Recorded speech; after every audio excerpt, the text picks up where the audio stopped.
Sport & Chill, la parole aux chillers. Bienvenue pour cette troisième parole aux chillers. Nous repassons aujourd'hui donc au football. On avait commencé avec la première parole aux chillers avec du foot. On avait poursuivi avec du cyclisme et on repasse évidemment à l'un des sports phares, si on peut dire comme ça, le football.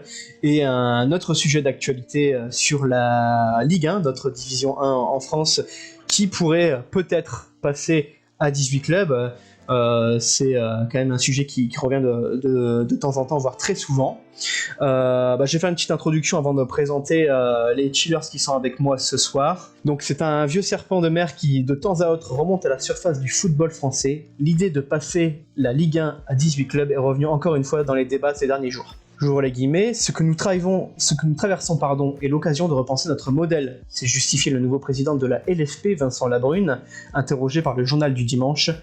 Ce projet revient donc pour relancer le football tricolore, malmené par le conflit avec Mediapro et le bilan assez, voire très décevant en Coupe d'Europe, notamment cette année. Mais si l'apport de ce genre de révolution est assez évident en termes de calendrier et de rythme pour les équipes, il comporte aussi de nombreuses limites, c'est ce que nous allons voir ce soir. Donc d'ailleurs ce soir, pour en parler de cette troisième parole aux chillers, nous recevons notamment Alex. Salut Alex. Salut Flo, bonjour à tous. Nous recevons pour une deuxième fois Corentin. Salut Co.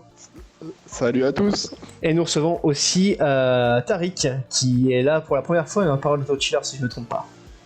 Oui, bonsoir à tous. Ravi de partager ce sujet avec vous. Qui va notamment parler de Bundesliga, parce que c'est un peu un spécialiste de la première division allemande et qui est l'un des rares championnats à 18 clubs. Le consultant, tout ce qui est Bundesliga et tout. C'est ça, c'est le boss. Est-ce que, mon cher Corentin, il y a ton pote Flo qui va nous rejoindre ou pas pour... Non, il ne nous rejoindra pas. D'accord, tu es reparti sur la région rennaise. Non, rennaise, oui. Ouais, exactement. On respecte le confinement et on reste à Rennes. Voilà, bien sûr. Je vais commencer on va commencer directement dans le cœur du sujet avec ma première question, pardon.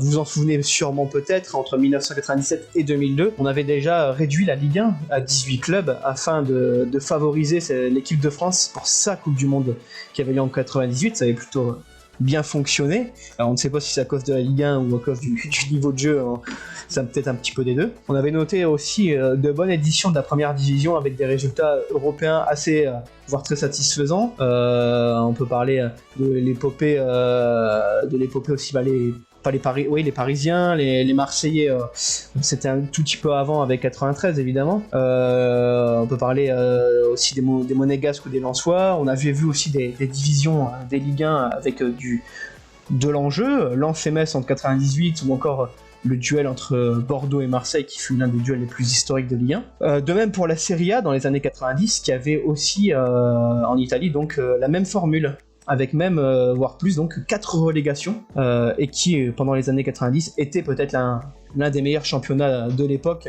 avec le grand Milan AC, on peut s'en rappeler. Et on pourra faire aussi le distinguo par la suite, donc, avec Tariq et la Bundesliga, qui est encore à 18 clubs en ce moment.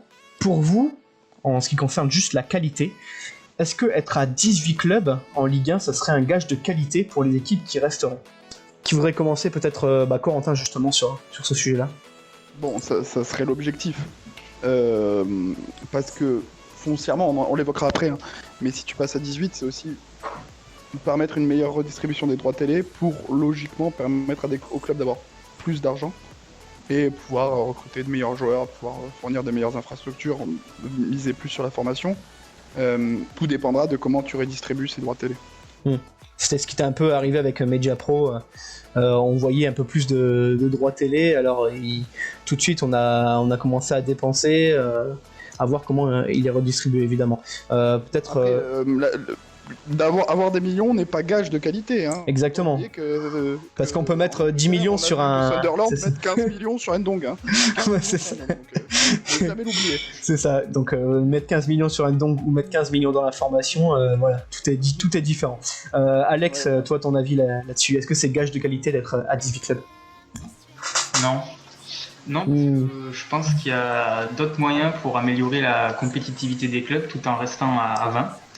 Parce que Tariq va parler notamment de la Bundesliga. Je pense que ce serait bien de copier les clubs allemands qui travaillent bien, Je pourrais citer Mönchengladbach, Leverkusen, Leipzig, voire Hoffenheim, Dortmund aussi, qui, ne l'oublions pas, a évité la faillite et a su remonter. Mais copier les 18 clubs, non, je pense que c'est pas une idée. Je développerai un petit peu parce que j'ai beaucoup de différents billes, on va dire, dans mon sac. Donc je développerai un petit peu plus en détail après, quoi. Je vais laisser la parole à Tariq. Tariq, je t'en prie. Alors, moi, je vais rejoindre un peu Corentin quand il dit que tu as 18 clubs, donc tu auras, on va dire, t'auras la même somme d'argent côté droit TV, mais sur le partage, on va dire chaque club va gagner encore un peu plus.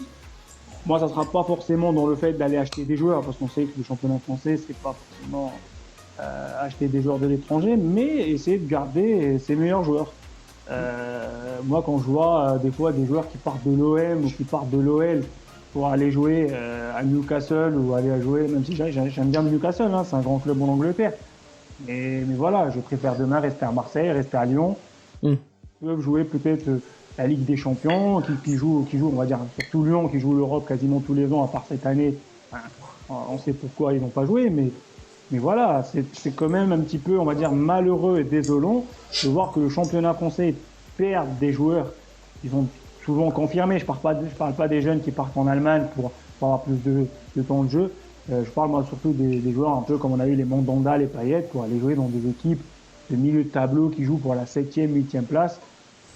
C'est quand même un peu malheureux pour le championnat français. Ça serait bien de garder ces joueurs-là pour que le niveau reste, on va dire, un petit peu équilibré, même si on sait que Paris est devant, mais on ait un petit équilibre entre Lyon, Marseille, Monaco, Rennes, pour avoir un bon championnat.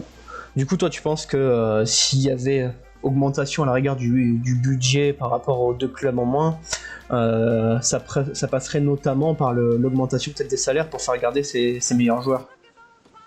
Oui, tout à fait. Après, je peux te donner un exemple tout à fait opposé. Tu vois, en Allemagne, ils sont à 18 clubs et ils gagnent beaucoup plus d'argent que la France, mais ils ne gardent pas forcément leurs meilleurs Allemands. Enfin, les meilleurs Allemands, soit ils vont au Bayern, à Dortmund, ou sinon ils vont à l'étranger. Mais l'avantage, on va dire, la pirouette qu'a trouvé un peu les Allemands, on l'a vu, ils achètent plein de jeunes joueurs français. Donc ils arrivent à combler ce déficit de perdre des joueurs, pas forcément que les Allemands, mais même les étrangers, comme les Firmino. On a vu Dortmund, ils perdent beaucoup de joueurs. Ils ont trouvé, on va dire, un petit peu l'astuce pour combler, parce qu'ils ont cet argent-là. Et quand on voit Mönchengladbach, ils ont acheté Rami Bensebaini 15 millions d'euros, même s'il ne vaut pas peut-être 50 millions, mais 15 millions d'euros, c'est pas cher avec ce qu'il a fait. Ouais. Il sortait d'une bonne CAN parce qu'il avait gagné la CAN, etc. Je pense que Rennes, s'ils avaient eu l'argent, surtout qu'ils jouent la Ligue des Champions, ils l'auraient peut-être gardé. Là, ils l'ont bradé à 12 ou 15 millions d'euros, alors qu'ils auraient pu le garder pour viser un peu plus haut, que ce soit en championnat ou en Coupe d'Europe. Ça doit sûrement faire penser à Corentin, le cas de Jérôme Roussillon, qui est parti en Allemagne à Wolfsburg et qui était l'un des... Pour 8 millions. Ouais, voilà, pour 8 millions, pour très peu. Et oui, c'est vrai que ça peut être dommage. Vas-y, oui, je t'en prie. Je pense que, au-delà de ça, dans le cas de Jérôme Roussillon, il aurait très bien pu partir à Monaco. Là, on est sur des facteurs différents, puisque en fait, je pense que là, c'est l'ambition de Montpellier. C'est-à-dire que si tu veux garder tes joueurs, il faut foncièrement que ton club gagne de la visibilité, soit plus performant sur la scène européenne. Donc c'est vrai que ce que dit Tariq est vrai. Je pense pour les cas de Rennes ou Lille qui essayent de structurer des projets plus cohérents, plus ambitieux. Mais si t'as pas l'ambition derrière, même si imaginons Angers était dans les 18 et que demain il y avait une offre pour Sada Tube, même si ils avaient plus de droits de TV, Sada Tube ils préféraient partir à Wolfsburg plutôt que de rester à Angers. Donc il faut aussi des projets ambitieux. Et ça, même si tu es à 18, il y aura forcément des clubs qui n'auront pas ces projets, tu vois. Donc ça reste à nuancer. Je pense que ce que dit Tariq est valable surtout pour les grands clubs, voire les projets, on va dire, les projets Nice, Lille, Rennes, mais pas forcément pour le club moyen de Ligue 1 qui ne pourra pas forcément le garder comme Montpellier en fait. Ok. Peut-être Alex, tu voulais réagir ou sinon je passe à la question suivante sur le calendrier. Non, oui, parce que je vais un petit peu citer les idées parce que ce que vient de dire Corentin est tout à fait vrai, mais je pense que je vais vous parler un peu chiffres parce que je pense que le problème, bon déjà au niveau des points à améliorer, je pense que 18 ou 20, ça n'a pas d'impact sur le fait qu'il ne faut pas surpayer des joueurs moyens en termes de salaire ou de transfert, ce que font régulièrement les dirigeants de la Ligue 1. Avoir de meilleurs dirigeants, notamment un poste de président, mettre en place une politique sportive sur la durée, avoir un vrai projet sportif cohérent, comme vient de le dire Corentin. Mais à un moment donné, il faut aussi parler des charges, parce que ce n'est pas du tout la même fiscalité entre nos voisins européens, le Big Four, et nous. Je vais vous faire je vais citer des chiffres. Je t'en prie. Baisser les charges sociales et patronales des clubs de Ligue 1 me paraît être une meilleure option que de passer à 18. Lyon et Marseille paient plus de charges sociales que la Bundesliga et la Liga réunies. Le PSG, c'est plus que la Liga, la Serie A et la Bundesliga. Corentin parlait de Angers. Angers paye 13 fois plus de charges que le Real Madrid. Le ratio des charges patronales sur la masse salariale pour la saison 2017-2018, je vais vous citer donc, il est de 13,7% en première, il était de 13,7% en première ligue, de 0,73% en Liga, 0,79% en Bundesliga, 2,50% en Serie A, contre 28,2% en Ligue 1. Et en 2019, il y a eu un décret en Italie qui accorde 50% de déduction d'impôt sur le revenu pour un joueur étranger s'il évolue pendant au minimum 2 ans en Serie A. Donc pour moi, le vrai levier, c'est la fiscalité. Et à part plus, bien sûr, il faut que les dirigeants français ne fassent pas de bêtises. Mais ça, il y a des dirigeants anglais, allemands, espagnols, italiens qui en font aussi.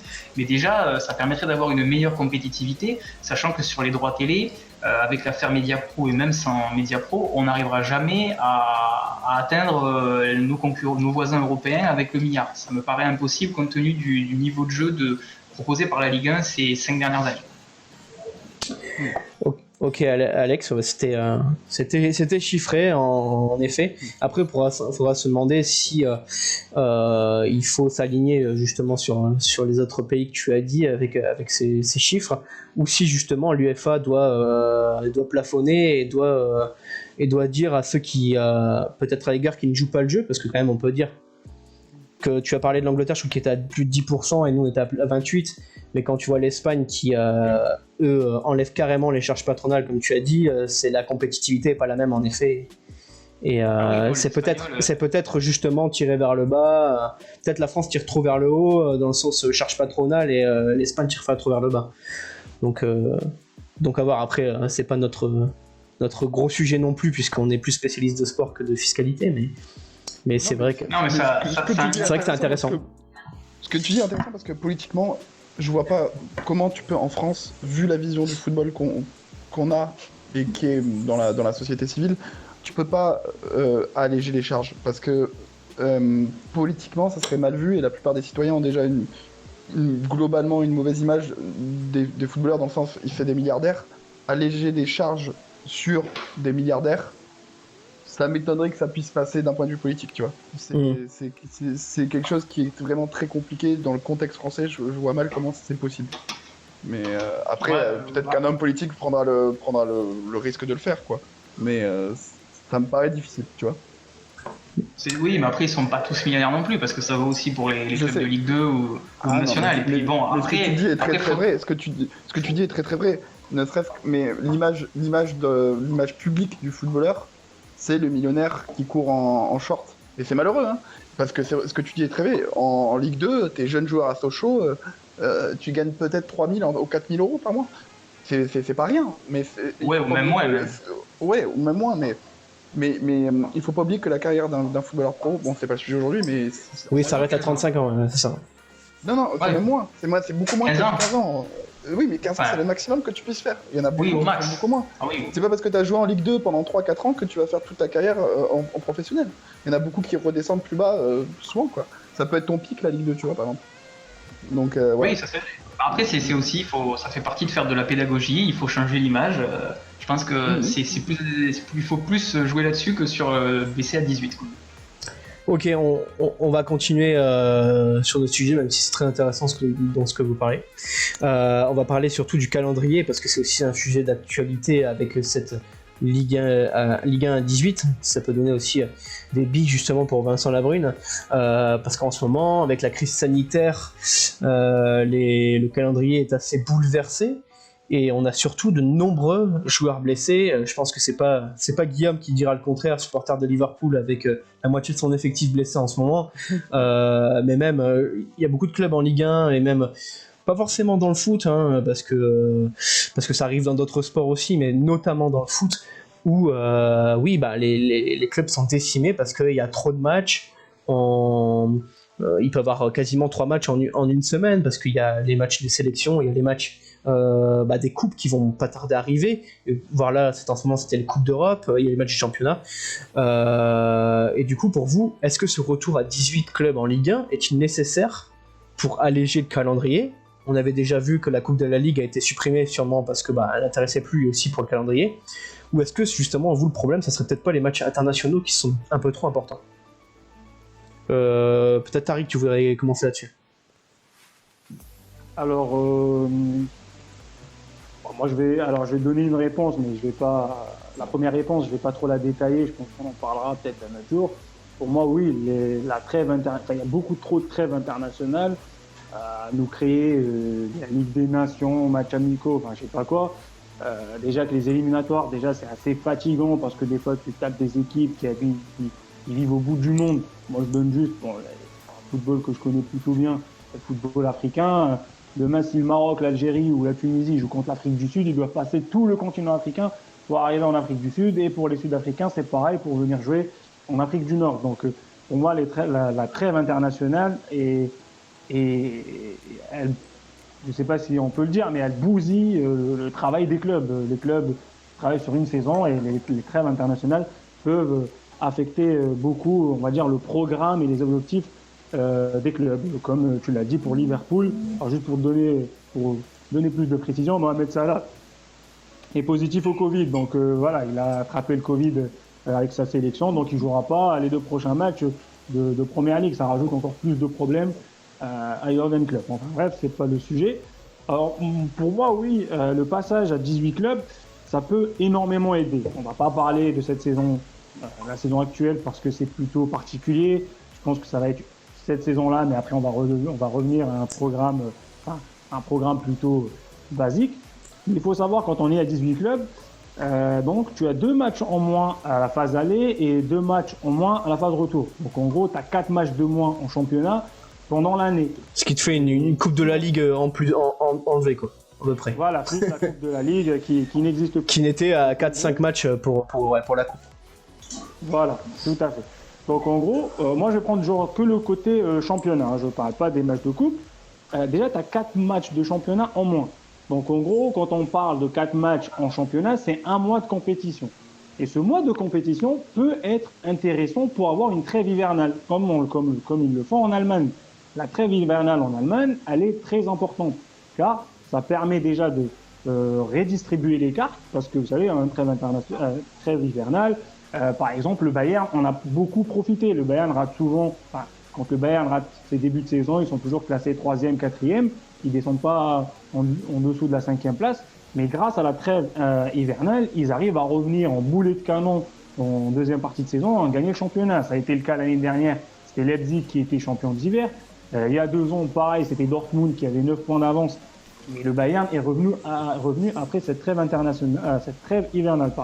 Tellement on n'en parle pas souvent, je me trompe, je dis trêve internationale.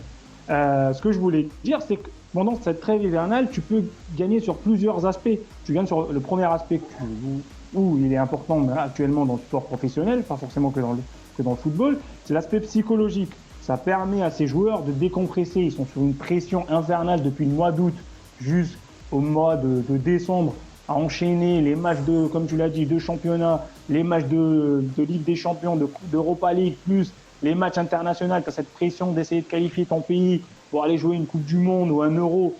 Donc voilà, les joueurs sont dans une pression infernale.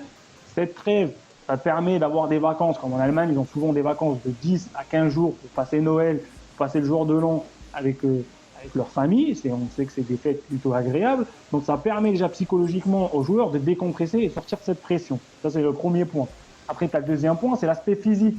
parce qu'on le sait que, par exemple, le Bayern ou Dortmund, ils font toujours, je pense que tous les autres clubs aussi allemands le font, mais le Bayern, ils vont souvent, pendant la trêve hivernale, ils vont au Qatar, ils vont à Dubaï pour faire, pas forcément une préparation, parce que les joueurs restent toujours en forme, puisqu'ils s'entraînent, ils ont tous chez eux un stade, et ils ont des salles de sport, etc. Donc les joueurs sont plutôt en forme.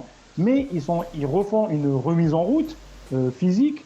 Tu as des joueurs qui peuvent refaire une autre préparation parce qu'ils ont raté la préparation du mois de juin. Je donne juste un exemple, par exemple, une équipe comme l'OM. Je pense qu'une trêve hivernale peut faire beaucoup de bien à un joueur comme Dimitri Payet qui est physiquement à la rue. Morgan Sanson, pareil, c'est pas le Morgan Sanson des saisons dernières. On le sent physiquement plutôt un peu juste. Bah, ça peut lui permettre de revenir en très bonne condition physique pour la deuxième partie de saison, et ça peut sauver, on va dire, un petit peu la saison de l'OM. Donc tu peux gagner aussi sur cet aspect physique, et tu as aussi l'aspect économique. Le Bayern, quand il va au Qatar, à Dubaï, c'est pas pour faire c'est pour faire du tourisme et pour gagner un peu d'argent. Tu peux voilà, faire un match d'exhibition par-ci, par-là, tu signes 2-3 spots publicitaires.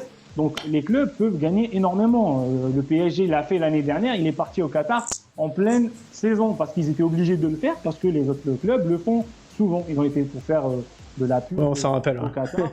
Voilà. Moi personnellement, je les ai vus ces pubs parce que je regarde souvent mes matchs sur beIN Sport arabe. Bah, toutes les pubs de beIN Sport arabe, c'est le PSG. Hein, je vous le dis, vous avez 5 minutes de pub, c'est 5 minutes du PSG.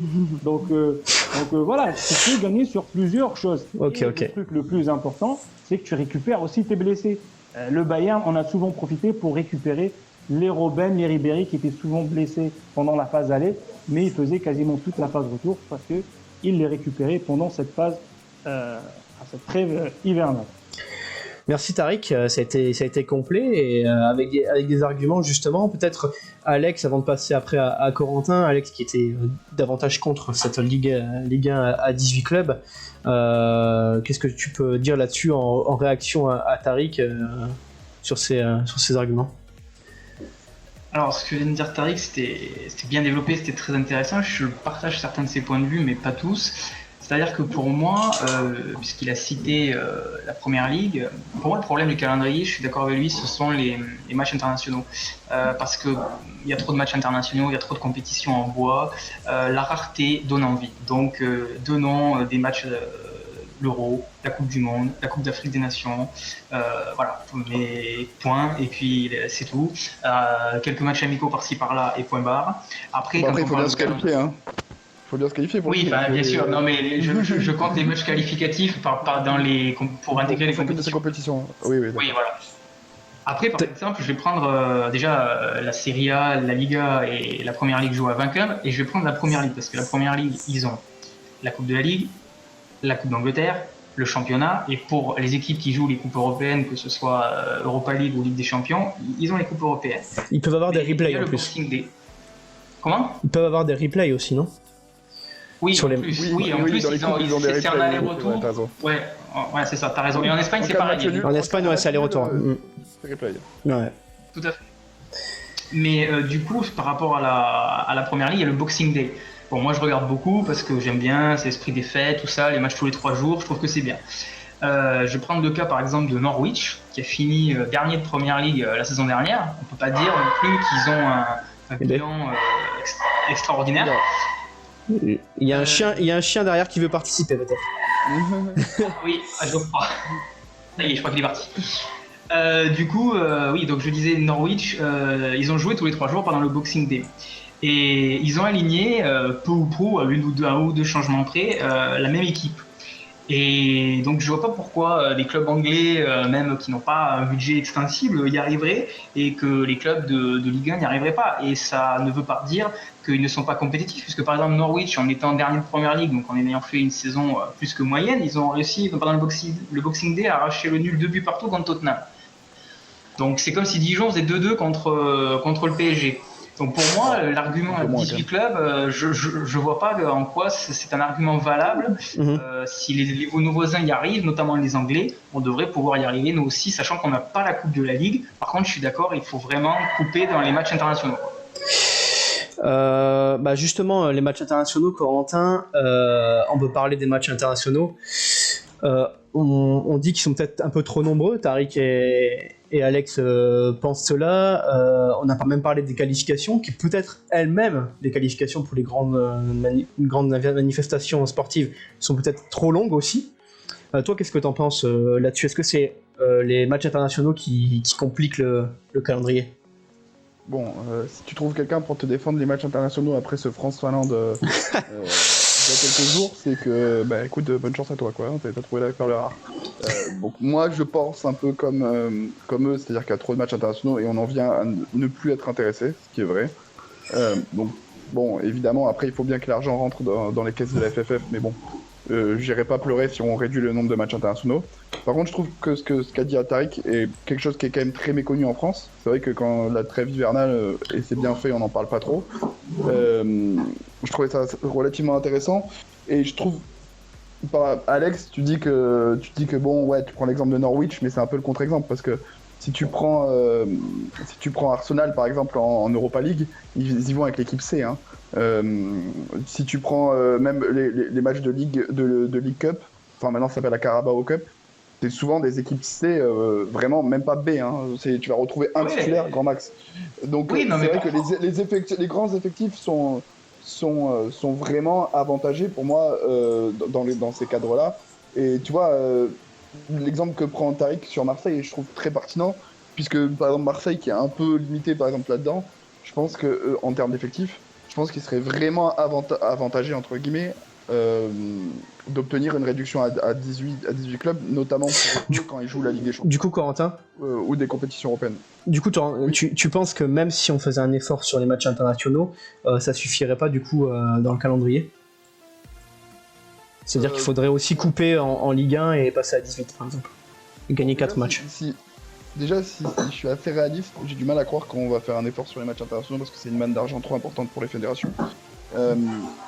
Pour ça, il faudrait notamment, et ça c'est parce que ça on en a pas trop parlé, mais pourquoi on parle de ça? C'est parce qu'il y a de plus en plus de voix qui s'élèvent au sein des footballeurs pour justement demander à ce qu'il y ait moins de matchs qui se jouent.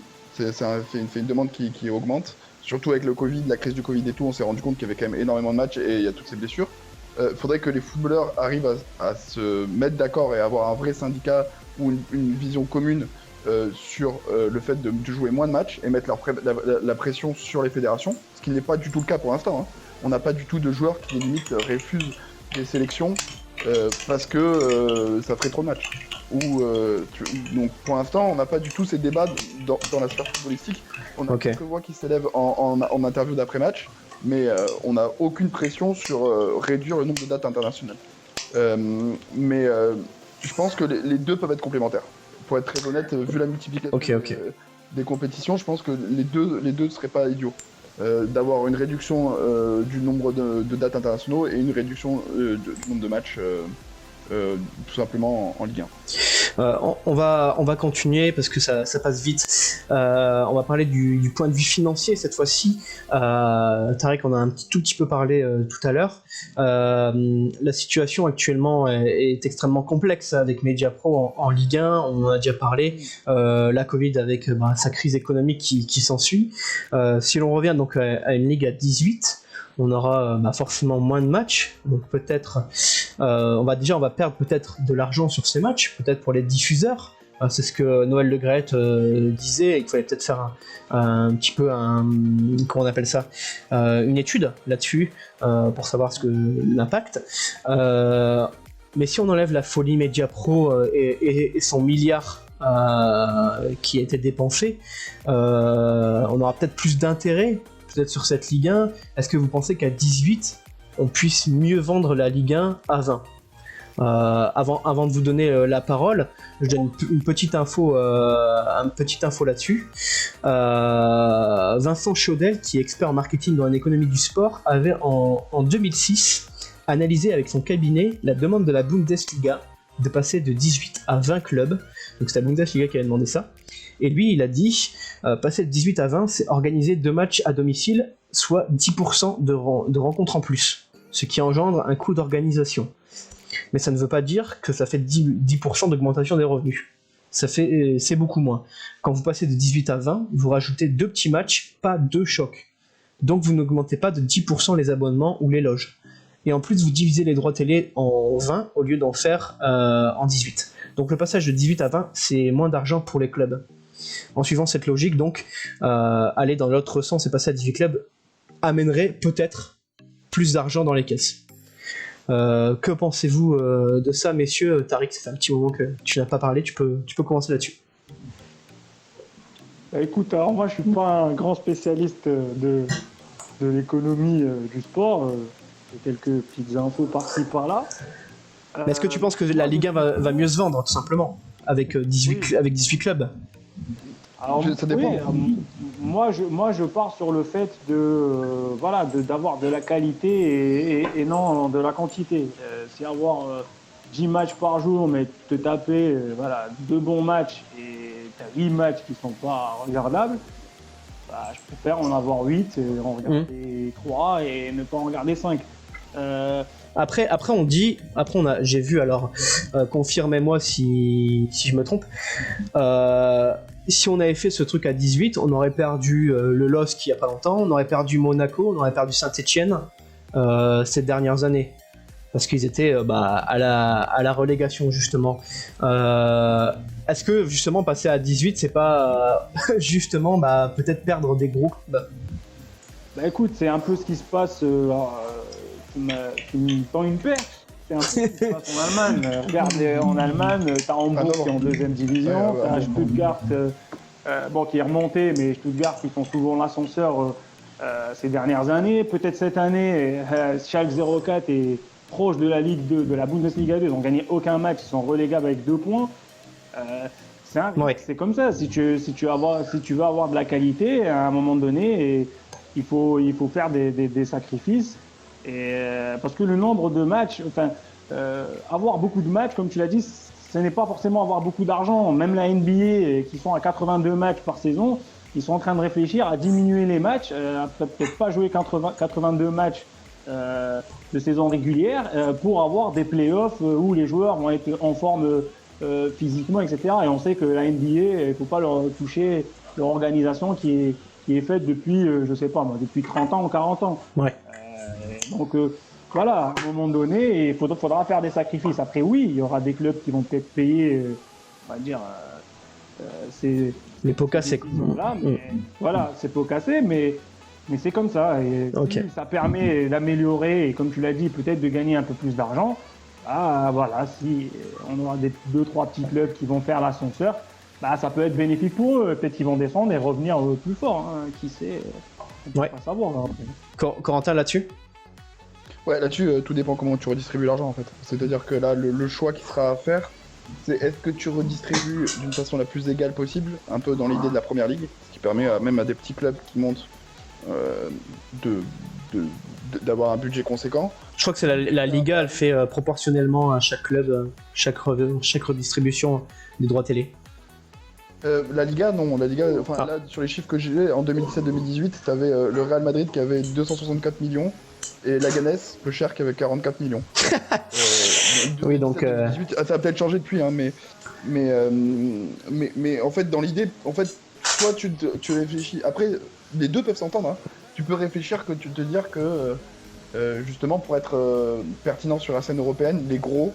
C'est-à-dire, on va dire Marseille, Lyon, même Rennes et Lille, ont besoin de beaucoup d'argent et que du coup, ça sera les locomotives de la Ligue 1 et que grâce à ça, on va pouvoir avoir un rayonnement international. Ou tu peux te dire aussi que mieux vaut miser sur une Ligue 1 où des petits clubs peuvent rivaliser et pour avoir un suspense, entre guillemets, augmenté. Et ça, en fait, c'est vraiment le choix qui est central. On peut pas parler d'une augmentation de l'argent ou de droits télé parce que tu réduis de deux clubs si tu réfléchis pas à la redistribution des droits télé. Et ça va être, c'est la question dans laquelle la Brune n'a pas trop parlé non plus, tu vois. Et donc est-ce que ça va bénéficier aux grands clubs ou aux plus petits? Voilà. C'est aussi un des enjeux clés là-dessus. Et après, je suis assez d'accord avec Tariq, à l'international, en fait, ce qui va permettre une augmentation des droits télé à l'international, parce que je rappelle que la France vend très mal ses droits télé à l'international, c'est la qualité du jeu, la qualité de la Ligue 1, et ça passera que par là. Si personne va regarder un Lorient bref s'il n'y a pas un super match derrière. Donc c'est que comme ça qu'on arrivera à mieux vendre nos droits télé. Ok. En Alex, faisant à deux clubs. Alex sur ça. Ouais, moi je maintiens que c'est pas ce que vient de dire Corentin l'an dernier était intéressant, mais pour moi c'est pas parce que tu vas enlever quoi, 4 matchs, les droits télé, oui, il faut alors à l'étranger, je suis d'accord, ils sont sous-vendus et tout, mais moi je pense qu'il faut développer la Ligue 1 à l'étranger, mais en étant inventif, et il faut que chaque club développe du merchandising en étant inventif. Je prends bon, après, ok, c'est un club un peu qui a un peu plus de supporters dans le monde et tout, mais tu prends le Celtic, ils arrivent à faire des revenus hors transfert sur une année de plus de 100 millions de livres. Bon, mais c'est déjà une marque. C'est déjà une marque. Oui, mais attends. T'es Montpellier, je vois pas comment, à part miser tout sur l'Algérie parce que t'as Andy Delors, quand t'es Montpellier, mais je vois pas comment tu fais à l'international. C'est vraiment très très compliqué. Tu peux par exemple, là Montpellier pourrait miser en se disant, vas-y. On va faire un compte déjà en arabe, tu vois, en langue arabe, puisqu'on a Andy Delors. Oui. C'est vrai que tu pourrais miser sur ce genre de truc, hein, mais je sais pas si ça serait suffisant, tu vois. Tarek pourrait m'en parler, par exemple, tu vois. Genre, je sais pas du tout si, tu vois, pour un club de Ligue 1, c'est possible de jouer le marché algérien, tu vois. Je sais pas. Surtout quand t'es Montpellier ou des... Mais la France, c'est quand même la première destination touristique au monde. On a pour certains clubs le patrimoine, le palmarès, les supporters, où il y a un bassin industriel, même si le club est petit. Je te prends Troyes, c'est le bassin du textile. Il y a Lacoste à Troyes. Après, c'est ça être inventif. Ah bah oui, mais ça fait partie du truc. C'est trouver des partenariats, des trucs. T'as le Bordeaux, t'as le vin, le Reims, t'as le Champagne. Enfin, je vais pas tous les citer. Nice, la Côte d'Azur. Bon, Marseille, où c'est plus le côté supporter.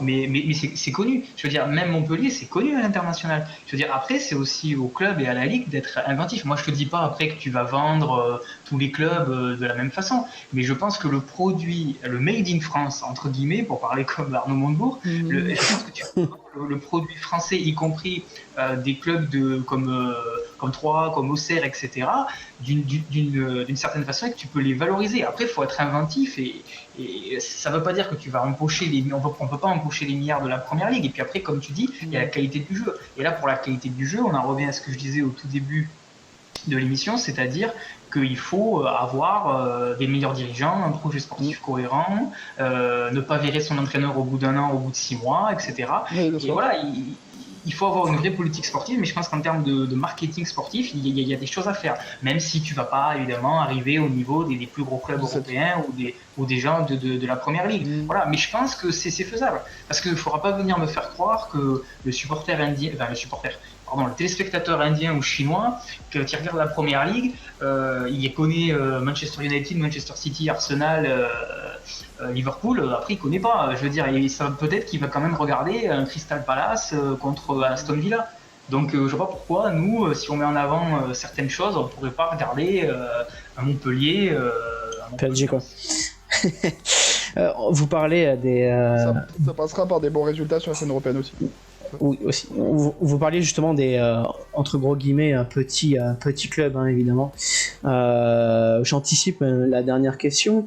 Est-ce que la France de la campagne, entre gros guillemets, la campagne, c'est-à-dire je parle de clubs de petites villes, Lens, Dijon, Brest, Angers, Monaco, c'est autre chose. Mais est-ce que vous pensez pas que ces clubs-là sont sacrifiés dans cette ligue, s'il y avait ligue à 18, sont sacrifiés par rapport aux plus gros, quoi? Bah si, parce que par exemple, il y a la jurisprudence Luznac qui est pas montée pour des raisons administratives et un peu financières, mais pour moi, j'ai toujours considéré que c'était le terrain qui devait primer, et si le terrain, ton terrain, ton stade, parce que tu peux pas aller jouer ailleurs, c'est un champ de patates, bah t'y vas. Je veux dire, dans les années 60, 70, 80, quand tu allais jouer contre le champion de Slovaquie ou dans toutes les anciennes républiques soviétiques, c'était pas forcément des grands stades, il y avait les tops qui sortaient. Mais c'est aussi ça le sport, c'est aussi ça le football. C'est pas uniquement, ça fait partie du jeu. Voilà, il faut que ce soit le terrain qui prime. Et justement, ça c'est aussi un petit peu ce qui se passe quand tu es dans l'esprit Coupe de France. Mais je trouve que ça donnerait un petit peu de piment et de saveur. Imagine le PSG qui se fait bousculer, par exemple, tu prends un stade, ne serait-ce qu'un stade comme Guingamp, voilà, je pourrais citer Zanetti qui vient lors d'un match de Coupe d'Europe, de tour préliminaire de Coupe UEFA, il va à Guingamp, il va dans le stade, il dit ok, merci d'avoir vu le centre d'entraînement, où est le stade maintenant? Mais non, mais c'est aussi ça le football. Et je pense que ça rajouterait du piment de voir des gros peut-être ne pas jouer que sur des belles pelouses, ne pas toujours arroser la pelouse, voilà. Le sport, c'est aussi. Oui, À un moment à Montpellier, on était très très très fort pour ça. Hein. Quand on a connu le PSG, la pelouse était dans un état, je te dis pas. Oui, mais quand même, la Mosson, ça reste un stade quand même assez grand, quoi. Parce que Après, je suis pas sûr que c'était ça, l'enjeu de la question, c'était qui seraient les perdants en fait de cette réduction. Exactement, parce que moi je pense notamment au rugby, parce que c'est l'équivalent, parce que ils ont un top 14 et là on voit que c'est les grosses villes qui triomphent, c'est ceux qui ont le plus d'argent, c'est ceux qui peuvent se permettre d'avoir des gros stades. Oui voilà, c'est ceux qui permettent d'avoir des gros stades et tout. Donc là t'imagines t'es à Biarritz en Pro D2. Enfin, oui, mais justement, c'est inimaginable à une époque. Oui, mais parce que c'est pour ça que je dis qu'il faut rester à 20, parce que si tu passes à 18 et que tu fais par exemple qu'une descente et qu'après le 17ème il fait un barrage contre le deuxième, c'est pas normal. Tu sécurises les grosses villes et tout, et il n'y a plus d'équité sportive. Et puis au-delà de ça, même en Ligue 1, si tu prends les bastions du foot qui étaient dans des villes plus moyennes, sont déjà en Ligue 2 en fait. Si tu prends Sochaux, Auxerre, c'est clair. C'est déjà en Ligue 2 quoi. Qui sont des grands clubs. Le Havre, premier club professionnel. Le Havre, et même d'une certaine manière, je suis désolé Flo, mais Lens a été très longtemps en Ligue 2. Oui, bien sûr, non mais tu peux le dire. C'est vrai que, et encore Lens est un peu une exception parce que malgré le fait que c'est une petite ville, ils sont capables de remplir un stade. Oui, après c'est un trompe-l'œil parce que Lens, on dit que c'est une petite ville, mais tout autour, je veux dire, t'as 10 000 villes comme Lens qui font la même population, donc oui, c'est un peu un trompe-l'œil, ça, mais c'est vrai que je suis d'accord hein, là-dessus sur ces petits clubs. Donc sur ça, c'est vrai que moi je te le dis, Montpellier a été longtemps en Ligue 2 et on a souvent eu cette angoisse à Montpellier de retomber en Ligue 2 et je pense que Laurent Nicolin est plutôt contre parce qu'il aurait, même encore aujourd'hui, il se verrait presque menacé par le fait de tomber à 18 puisqu'il verrait ça comme un danger de retourner en Ligue 2 pour Montpellier. Mais même moi, ce qui est terrible, c'est que tu me dis, t'enlèves 2 matchs à la Mosson, même moi qui est plutôt un défenseur du football terroir, hein, tu me dis, on t'enlève le match de Lorient on t'enlève Lorient et Troyes ils sont plus en Brest. On t'enlève Lorient et Brest, on va dire. Ouais, mais je voulais pas prendre 2 clubs bretons. Dijon. Ouais, on t'enlève Lorient et Dijon cette année dans la saison. Je vais pas pleurer, hein. Je suis désolé, mais enfin, tu vois, genre, c'est pour moi, je vais voir tous les matchs à la Mosson, mais c'est pas un drame si je perds 2 matchs qui sont Lorient et Dijon, quoi. Ces clubs t'amènent pas de hype, on va dire, ni rien. Oui, mais mais s'ils ont mérité sportivement, après il faut quand même en tenir compte. Oui, c'est pour ça que si tu passes à 18, ça sécurise trop les gros clubs. Moi, c'est pour ça que je pense qu'il faut rester à 20. Il faut que le sport reste le sport, voilà. Pas que tout le temps le business. Tariq, après, peut-être. Ouais, vas-y. Tariq, oui, pour réagir à ça. Bah écoute, moi, pour moi, je vais faire pareil, un petit comparatif, pas forcément avec l'Allemagne, mais avec tous les autres championnats. En France, pour moi, à part le PSG qui est au top du top, qui est largement devant, moi, de la 2e place jusqu'au 20e, tout le monde se vaut en France. C'est pas, on le voit déjà dans les 4-5 premières places, c'est jamais les mêmes clubs.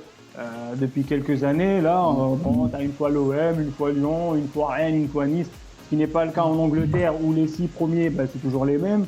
En Allemagne, pareil, tu prends les 3 premiers, t'as toujours le Bayern champion et après t'as soit Leipzig, Dortmund ou Dortmund-Leipzig. En Italie, c'est pareil. En Espagne, c'est pareil. Pour moi, en parlant de la Ligue 1, ça ne favorise pas du tout les gros clubs parce que demain, l'OM peut rater sa saison et l'OM peut, on l'a connu, hein, l'OM ils peuvent gagner le championnat comme la saison d'après, et ne pas pouvoir gagner aucun match au Vélodrome, ils peuvent descendre. C'est un peu ce qu'on a dit tout à l'heure, le risque de perte de gros clubs. Mais pour moi, ça peut, pour une Ligue 1 où c'est ouvert, ça t'offrira plus de matchs à enjeu et ça t'offrira plus de suspense, plus de pression pour les joueurs. Après, est-ce que tu vas avoir la qualité du jeu ou pas? Je ne sais pas, parce qu'il faut avoir les joueurs pour avoir la qualité.